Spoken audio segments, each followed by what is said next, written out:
wasamso na menida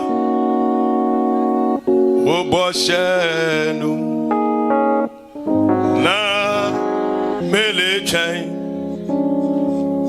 when him to na meyemeshila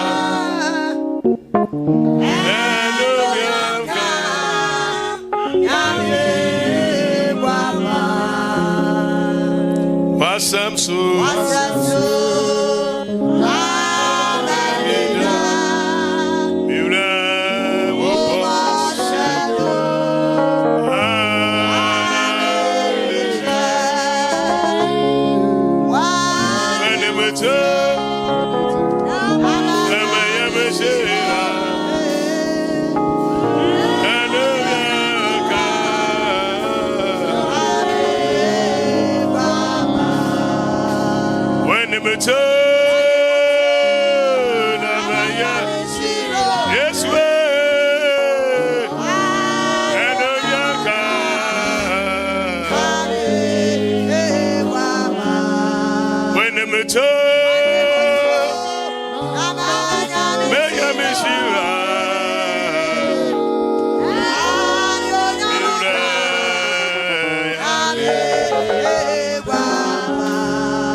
Yankopɔn asomdwe nkanye nyinaa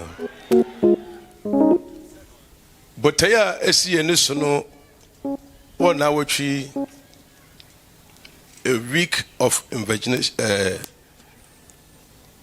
virgination na senia wade amanye no ano so na yebegina na yakasa imagination ano so na yegina akasa.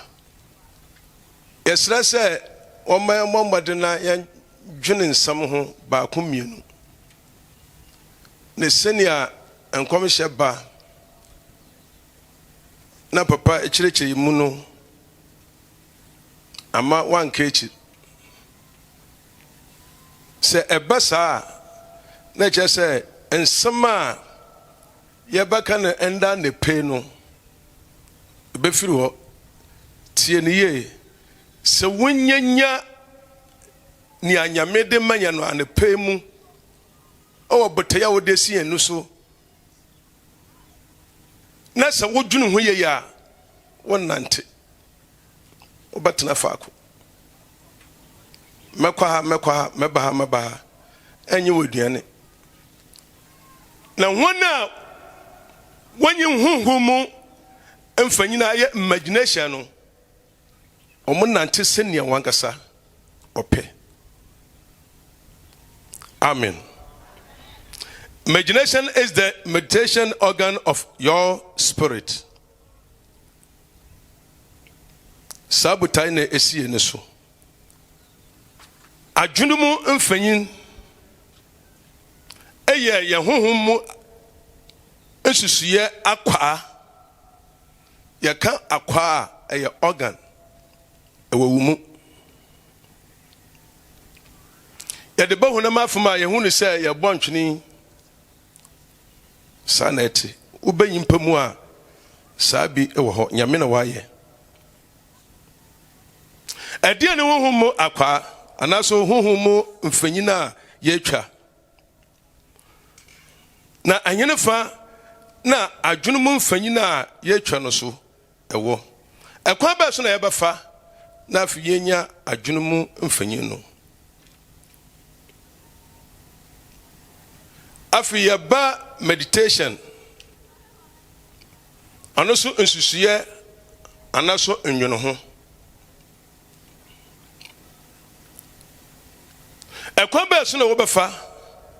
na wobehu na afi wobetumi edaye ejuma wokasa anyoma mienu ebomu a aya adwunumu mfanyin ene nsusuye wa adwunumu no a wodwonwono ho no so woka ne mienu bomu a ubenya mbuaye wa nyame asen. Amen. God praise imagination in a man's, so he can see vision or picture, understanding where God lives or who he says he is. Send onyankopon senia ote se wunya honhom mfanyin awo no kwalumu a ubahu senia nyankopon ote na afi ubahu nyankopon ne tenabia papa. Momenko Genesis chapter 15 verse 5. No ordinary Freddy I can say share osoro na kan ensonoma se ubetumi akano ana na oka kire no se na wasefo ebeye no. Amen. Amen. Onyankopon afra Abraham na wa hye no bo so Obama na asefo aye bebre na so Abraham hwe no ache enti ordinary ato obi so se obi mom bebedi na de na so onyankopon ka che se da bi enye ono memo obi mfiri bebi mbedi wa de na mom wankasa wu mu nyimpa mayire no ono no obeba bedi wa de ekwa be so na Abraham behu ne tie mu ni se onyankopon de ne pia bonteno so na oka chenes opeso otwa na adwunum mfanyin wa hye no bo but opeso de bibisi na adwunum enti odene pie no ka se on page nani enhwa soro na onhwe nsoroma ewo ho nyina so obetumi akan enti no ode sunsum mfanyin awura na adwunum na wokan ya ose na Abraham gidi asama nyankopon kan no mfanyin no otwa de kire no no awo na adwunum no o mani gidi na ogidi no Bible say ye buni se oye otene ni. Amen. Ye buni se ye otene ni. Sene na asefo bedore na wobeye bebre no na nyame eyi nia ewo no mu a ono agase nyankopon de ewuro no mu na onya hu ne nye na onya mfanya adwuma no ode no pie se me pese wo hu na fi wunya ahotoso na wunya gidie na woti asese se ne ati biara me ewurade ne amaka no maye mame papa bombadiri se ubenya sunsumu adwene emfanyina ewurade de ewura yimpamu se ebesa wo wani da so se bo hye ne chempo dan wo ewurade Yesu Kristo dimu no ebebema ma. Amen. Ebebema ma. Yaka adwuma fufuru ya amanyimpa no edinani simbibi so ewo na brabom. Imagination sharpens your focus in life and it gives vision.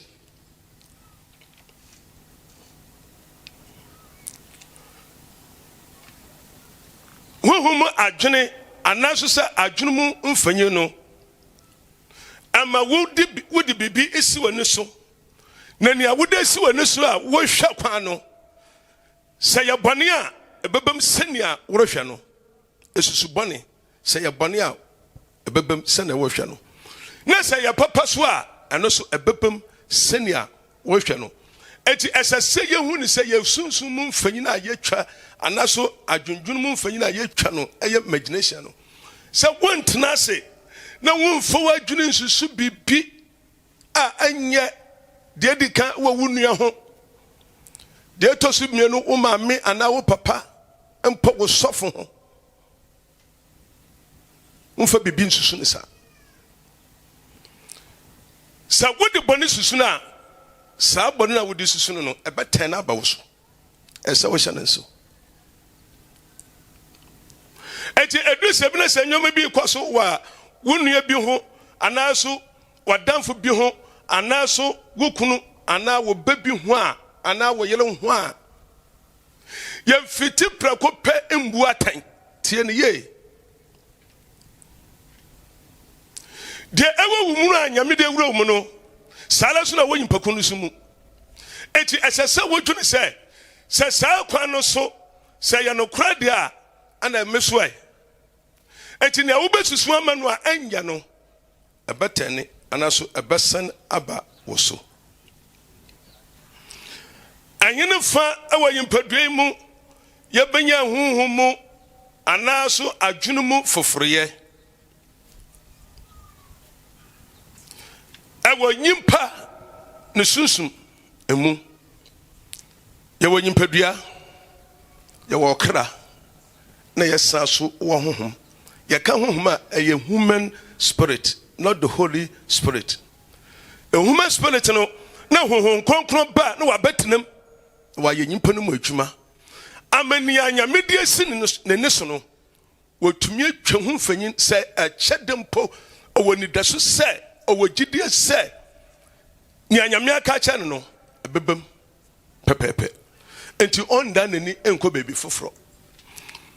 empanyimfo se wogina fa akodwonso a na atwa huro oya no sope oba hampa ibo kakra na okọ hampa ibo kakra na okọ hampa ibo kakra wadwune duru sum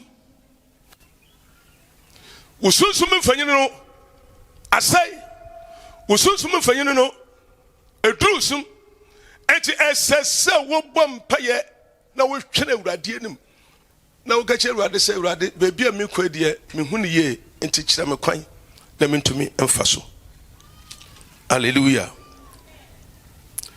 The spirit of a man is made up of meaning. Yabubonyo maso. One,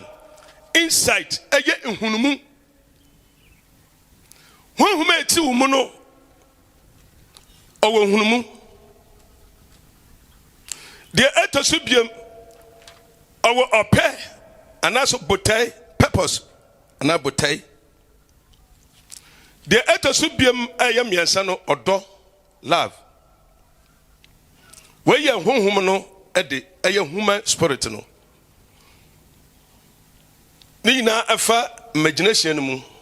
ye wi a ye baba meditation no so na dia etoso biem no so sa woba okra no mu a or see the soul of a man is made up of personality nyimpasu ma wusunya papa ma wusunya bane efise waje awurade adi enti awurade akarora asem se so bi ba kristo mu a na wa ya abode foforo nyoma dada no etwam enti se ya daso ya nyoma eye dada na ya dwunu mu mfanyi na ya twa no enya papa na edurusum te esa wo hye nanso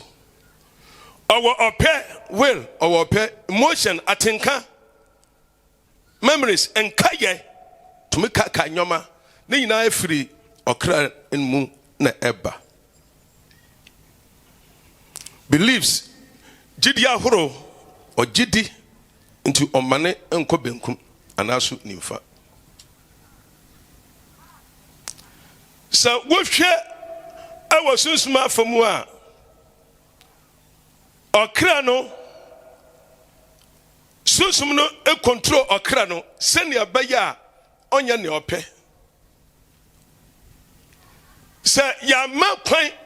ma ye huhu mu susum no entumi anya twuma senia fata okra na hunam no bedi esi afie bebe se de yanka se ye pe no ye beye de yanka se ye pe no ye beye yenye nia ewurade pe tie ne ye afi atinka bi na wotia wobenya atenka bɔne a ɛde wobɛkɔ bɔne mu ɔde wobɛkɔ ɔsɛe mu ne nyame pɛ no deɛ wobɛto akye no koraa ɔmfa ho sɛnea awurade aka akyerɛ wo enti ɛsɛ sɛ wɔhyɛ no nso adwendwonum mfanyin ɛboa yɛn ma yɛtumi dwene papa anaa bɔne positive and negative papa anaa bɔne enti sɛ wote hɔ na sɛ adwonum mfanyin no ɛyɛ adwuma a bɔ mmɔden na deɛ pa na yɛ atɔ ɛde ba deɛ yɛhyɛ no nso bebree ɛne sɛ nyimpa no waba asɔre mpo na Nyankopɔn asɛm aba no ɔkɔ fie a awurade mede wase sɛ wode ma akɔ aba amen na watena ase akɔsua fa aduane bra me na ofiti ase odidi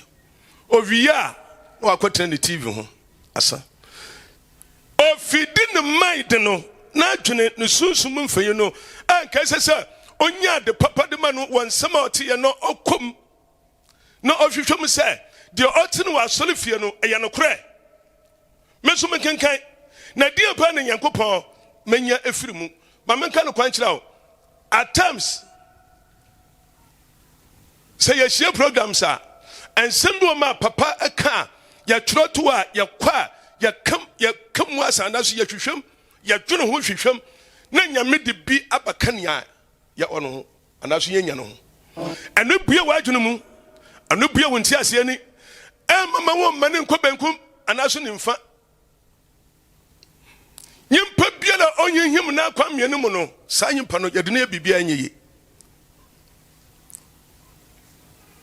ɔkɔ ha na waba ha yɛde wo yɛ bibia ɛntumi nyɛ yi wokɔ Matthew 12:35 onyin papa efirinde pa waboaboa ano na komam ɛdeɛ ne waboaboa ano ɛwɔ akomam ɛwɔ na watwi ana bɔmmɔde ne sɛ wobɛyi ne nyinaa firi hɔ na nyame asɛm a ɛba awia anadwo ɛkɔde kɔsia na no ɛbɛnya baabi papa atena ama watumi ayɛ deɛ Nyankopɔn pɛ ama watumi ayɛ deɛ Nyankopɔn pɛ enti ɔse nyimpapa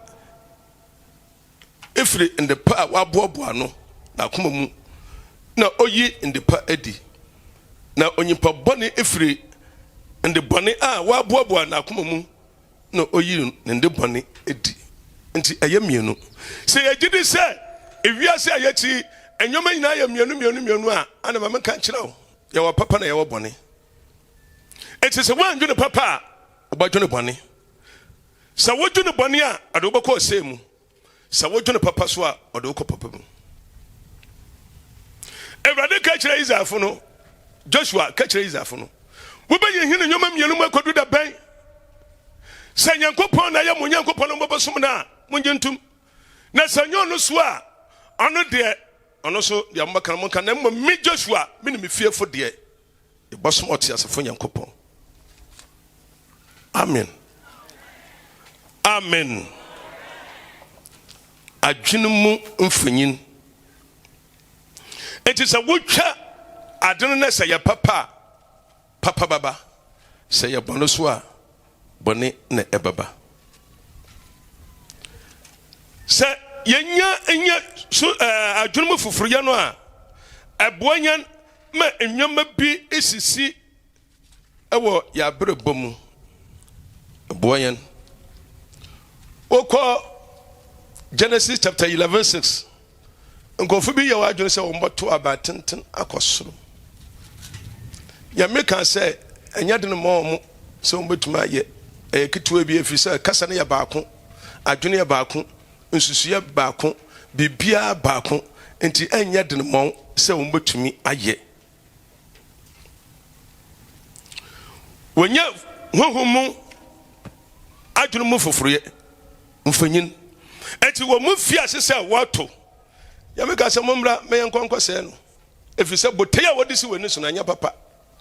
Nyame sɛ monwo na mondɔre na monhyɛ asase no nyinaa so ma ɔse nyɛ deɛ yɛbɛto aban tentene yɛbɛto yɛto na ye de agedin amanya ampeti yanko bebia to omugina faako sabi na eto esuafo no o Jerusalem ebra nkonkro hwe agui no na omufi ase Jerusalem ko na omufi ase se omote omunko bebia nti ho a salamdu na elia ho na yankopon kasa montena o meba na ofiti ase ma otai eba wontem ya chi Stephen na actually James na asa ko chiri Peter wa mo hwe de ekoso no mo se aha se tena ha mo wa hwe ya asamoten na o yafa afi ni a eba wo adwunum no ni anyamede esi wo adwunum no afi mo afiti ase se wo ye ni yakopon enanu mema na ma mo menya yakopon pe wo giga asori mu wo ye Kristo sumu yenye ni Awurade pe me yenye ni anyakasa ye pe se ye ye di anyakasa ye pe a dachi no Awurade baba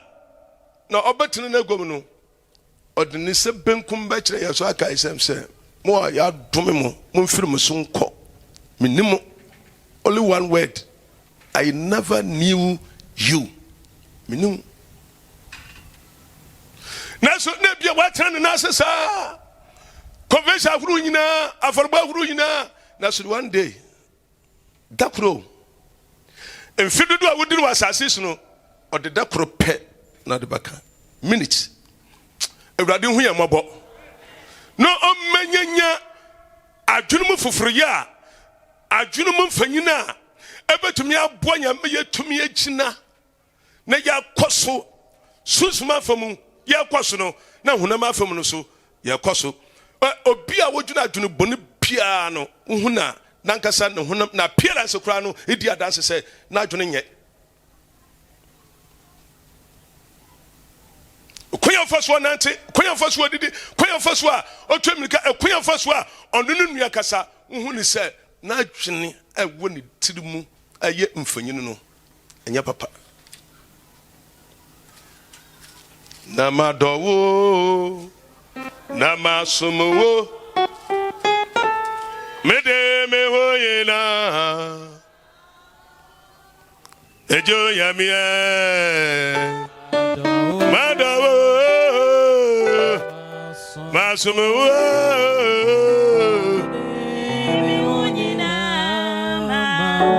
ekabe kwa kame huye me huye kame kwa masumuye mibre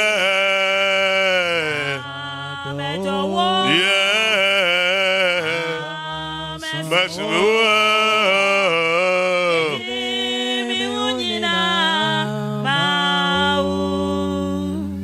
ajurumu mfanyinu no ebuonyan ewo yasitram monyome bebre etumi eba enti esese uba umbade se ubenya adwunumu mfanyinu no wunya anaso ewo mu a eye atwuma no ese wode twene papa enti nkroforo to aba no Awurade amo bona apete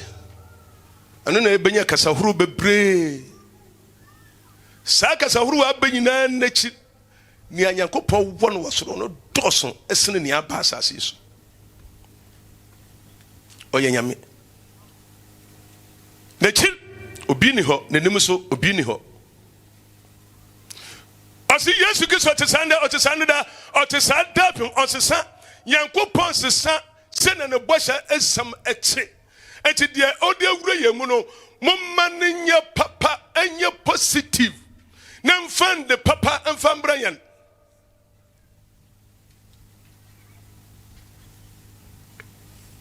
na mfan de pambrayan meditation uko Hebrew kasemu wa meditation mu a haga a echre to raw a ti se jata obubum jata bohu amwo bebre se omu gina ho edidi omu didi ni nyina no Ordinary juni esisu say mobom modern na menye mu ba kope nti owo adwene mu mfanyin na afi watumi agina wa adwendwen adwene ho adwene nti ogeji o focus one ba kope onko chiri mienu na afiri nsa woni ba ko o de hwa to mienu mu ebobo enti aboa no a eye kyeta no obegina wa hwa ageji nti onyama oye bre ni awageji no na okọ no so enye won na wogire won nyina enti asore mu no sa wobeye boto bodwa ewrade ba fi agu ewrade ba fi wo Kristo so mu wo ye boto bodwa ewrade ba fi enti abo no begeji obahwe ba ko pe na otuni na ba ko mienu pe a omma no ho so a na odi abo ba ko pe no mu bo nsanka ne nyina adentira odwendwene ba ko pe ho andwendwene mienu oti asori mu wodwene bebi foforo wodwene ha dwene ade a ebetumi abo wa wo sabaka sa abrabonu mu sa bibi na wo pia emfa bebrensi woni so keji ba ko ewrade ade wei na mesra wo boa me memintumi nye na memfefil ministry no memfefil na menwie no kra na wode wani ese so na antu mu kwasoro ba fam essence we sese wadwene ye na wode esi ba ko peso because ba ko pe no edunyoma bebre baba some meditation no associate imagination associate no ono so na imagination hye na ase enyoma bebrebe yiba ko pe na bo ho pe ka che Ewurade se Ewurade ade wei eha ma brebo ye tumi bom pe Ewurade ma misika Ewurade ma mise Ewurade ma mise obi ko abawole Ewurade ma mukunu ma meyere otumi bom pe ne nyina owie bepep ma eyere na okunu begite ne sema afi wawie kura on so dai da kuro da na on bo na yere no on pa ye mfa kire Ewurade se Ewurade ma meyere me ne ntene nkodo awie ye no management on so on no ho wenya so menya nti de opa bia na oye Ewurade nkayen na on hyeyeden me ye Kristo sumu ewiase Kristo sumu abai eye hu papa abrantie bia ofre no so difo edan me kan wo se kropon se menya ban na sama ya banya nkadanu a wo ya ko interview nkadanu a mekoche no denti ayatan wo Kristo sumu wo bru ho na wache wonim ye kan ya bosu ya wonim na wa ko hye nsuom wo bru ho ose ma hyera ma preserve mu ho suemu ono ne yire hyedem akoba bi sukura onye ne hu ye ne hu nyina na nanu kura de bobom fam no kura dote e wase mfuturo wase kura no odo kohya nkuram ebro nyimpa de sende ade no ma me no ma nhwe ne ye mamu se ankura ne si ho na ensan ketinkiti bi se nyimpa nso sabo nso minim na teta ho ti bra me pie no na ko na pie na nkofu bo se mo odi na dia ya metan ba kunwom a ehye mabufuo kase abodo Yesu yankwa brodo ase nsuo na ya bonom no ye fiti ase efiri asole panyin so na asole panyin tro no asore obi onware na wache aha na ha ayade wo de nyemfa bibia nto nche na motue mu no ayade na nyimpo ya kwahye nsuo mu adwene de ne tirimu ne nye nsusuye de ne tirimu ne nye entumi mfa de popa mfa mbra my Ghana enke government aban ohwe no ndi ho dwuma ene betekalia doso nti yɛn kremo papa I said Daniel ko sodro ɔse obi anim adenti any TV so because one more a young crofo a bi won nsem na wo mo de ye TV no enyema eba so no eye tan se TV no ye nanga san da minim de o wie ye pepepe na Kofi Adoma woni so ko interview no asina mibisa wo ebane san what ye minchire mbebre asamba ko pia bi se a anu se hye mabufo ba ko osina sofumame onumbia na osi na nsuo we de sofumame o de ye den sofumame de ye den enye na ye numa afatan mesi sama ya banya anka metu sa sofo no eno kwalpa na meka kira wono ye de Yesu aya no ho ade papa edre fra nwoma anya ho wa hye nsuo no ma che oburu no ho pie ba ko na ma 1 na ma 2 na ma 3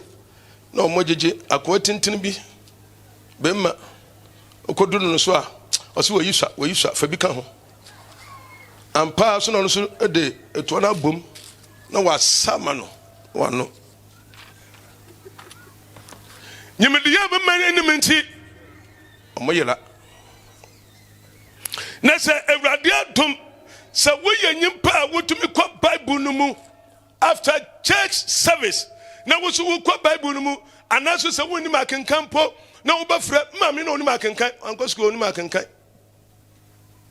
dinyina yakro 1 2 3 no okwa asore bepe o afro kodwabra yakwa no sofu kan say no quotation on my church hwe na kan ma me na ya kan ama abrewo no na ya kirekire no mu ade a ye mani gye ba ko wa dawuku the first day me hu na dawuku ebra preaching ba pepe na odene jota troma me ampa wo troma no a mengi ni se o ya akwadwere ho okofi osua de wa kwatenase adwene ho ya de bibi hye ne sesa papa no nyina na onya o minister kama sesa brother wa dwene ne afurenti ama wo ye de wo pe wo ndwene se wo ba hwe Awurade asam sum na wa ye se ne asam no se wo pepepe wo ba frem eti se bono bubom na wakọ akọpẹ abo ba akọpẹ achi no Isaiah 31 verse 4 yankan the etotu biam to pounder ono no odwene ene imagination ni na akọ wokan Psalm 2 verse 1 and 4 adentina man ye dedede osusu adehunu editia nia Awurade asra no nti oduse bia wosusan de hunu odumania Awurade asra no na Awurade hu mobo se ade hunu biara wosusu wodi ama nyame akwa biara Awurade mfa wo ne nchaw o kan bi ne ye mame Awurade mfa nchaw because anya sa ensunsan so ebaba but ade Nyankopon oye ene say on choma ne that very day Ahab oni Jehoshaphat umashia anyimfumye na asia ekwasi omba kokon Ahab ka fa bae se munim se asase de ye de na oma we ebeje free ensem nti wome enkwaje asase na Jehoshaphat huhum ewonum ya papenti odwene papenti osusu papenti because and said answer na yabakora and me yemfrɛ nkomhyɛfo no nhia na yembom payem bi se Awurade ansa wo kɔtɔn ade o wo maswa na wo de aminka wo kɔtɔn ade ombom paye embi se Awurade ni amele ye eboboa me ana emboa me Wamatena ase. Na Nyankopɔn asusu na adwuma so obeku Ahab because of the abosonsom agye omani nyina fa. Tinza efo ayekoye mmobo. Also no, ompene.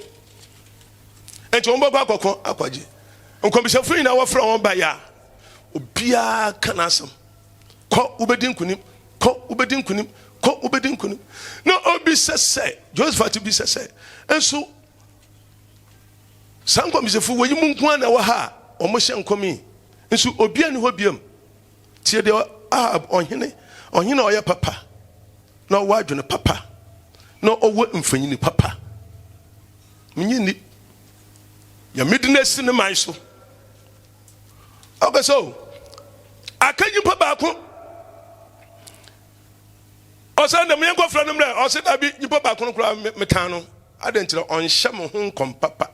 enkoma behye mo hu na ye nkombone nti onhye mo nkonti me mane ma na onhye ka se Joseph ka se man kasa man nan kasa na osuma se mo nkofra no mra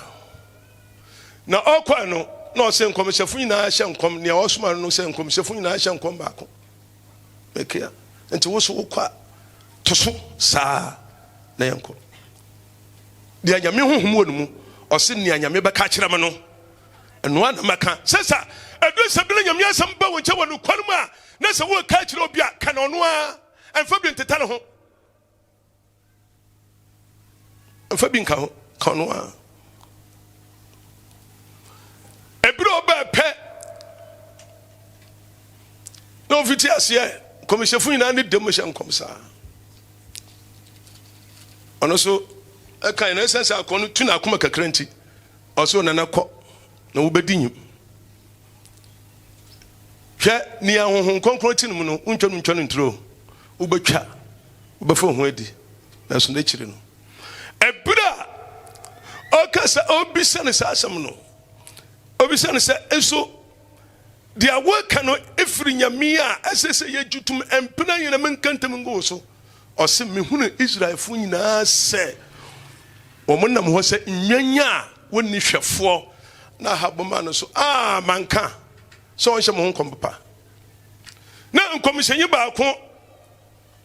no so kama wo hye nkom papa no firi wona oba na obobbo na sum po ehene fa na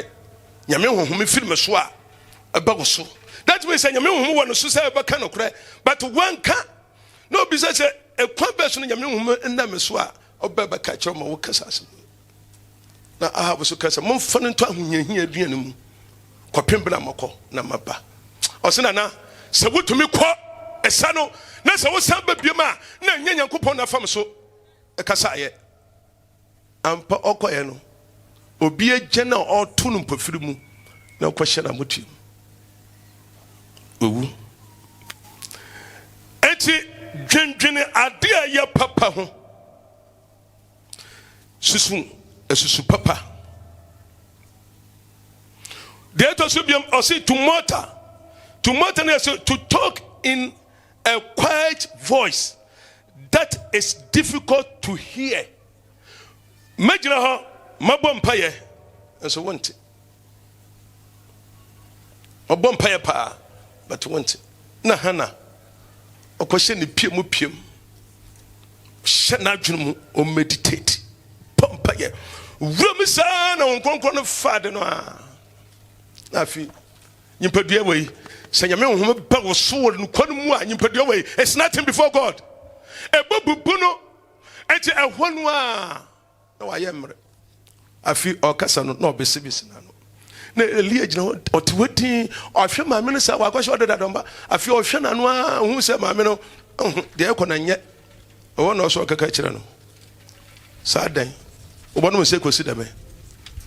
osi mbum se me yehuhufu no bi na me hwe makomo me bi se de gu Ewurade anim osi wadesra wosra no Ewurade nyammo afina mu na Samuel bae se de na wosra e de na wo bi se Ewurade emfa bibi nka ho bi se Ewurade wonu kon mu na obaye ahye ne ho animnyam 1 Samuel chapter 1 verse 12 and 13 last to be still no obi so oda asem bi esi ana bibi akoso ana bibi na yeso odwonjono obakasa kasa na odokọ ne mpaso kasa na odokọ ne mpaso Psalm 44 na odokọ ne kataso ohwo no oseman dwendwene wo kataso mepese ye kan wo obi mbue no nka me ne mfensi kan wo akaya kitwe bi na ewie mekenkan wo enwom